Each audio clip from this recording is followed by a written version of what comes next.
நான் என்னோட 20களில் முதல் முறையா வாக்களிக்க போறதுக்கு முன்னாடி எங்க வீட்டுல எங்க அப்பாவோட ஒரு நீண்ட விவாதம்.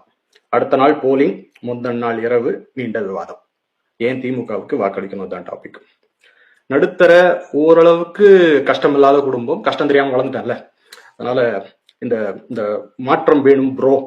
இன்னைக்கு சில சில்வண்டுகள் பேசிக்கிட்டு இருக்கேன், இதுக்கு மேல நான் இன்னைக்கு பேசினேன்.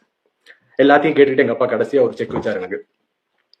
பிற்படுத்தப்பட்ட ஒரு இடஒதுக்கீடு மட்டும் கலைஞர் கொடுக்கலன்னா உனக்கு இந்த வாழ்க்கை கிடையாதுடா. உன்னோட அண்ணா பல்கலைக்கழக பட்டத்துல இருக்கிறது எங்க உழைப்பு, உன் படிப்பு பாதினா கலைஞர் போட்ட அந்த கையெழுத்து மீதி.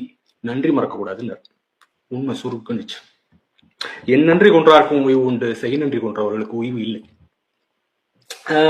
நாம பிறக்கும் போது நம்ம தலையெழுத்தை வந்து கடவுள் எழுதுறாருன்னு கடவுள் நம்பிக்கை இருக்கிறவங்க சொல்லுவாங்க. எனக்கு அதை நம்பிக்கை கிடையாது. ஆனா நான் பிறக்கிறதுக்கு சில வருஷங்கள் முன்னாடி கலைஞர் போட்ட அந்த ஒரு கையெழுத்து தான் என் குடும்பத்தின், என் தலைமுறையின் தலையெழுத்தை மாத்துச்சுன்னா என்னை பொறுத்த வரைக்கும் நமக்கு அவர் தான் குலசாமி. பா விஜய் சொல்லுவார், அவர் கண்ணுக்கு தெரியாத கடவுள் அல்ல, கை கெட்டும் தூரத்தில் கலைஞர்னு.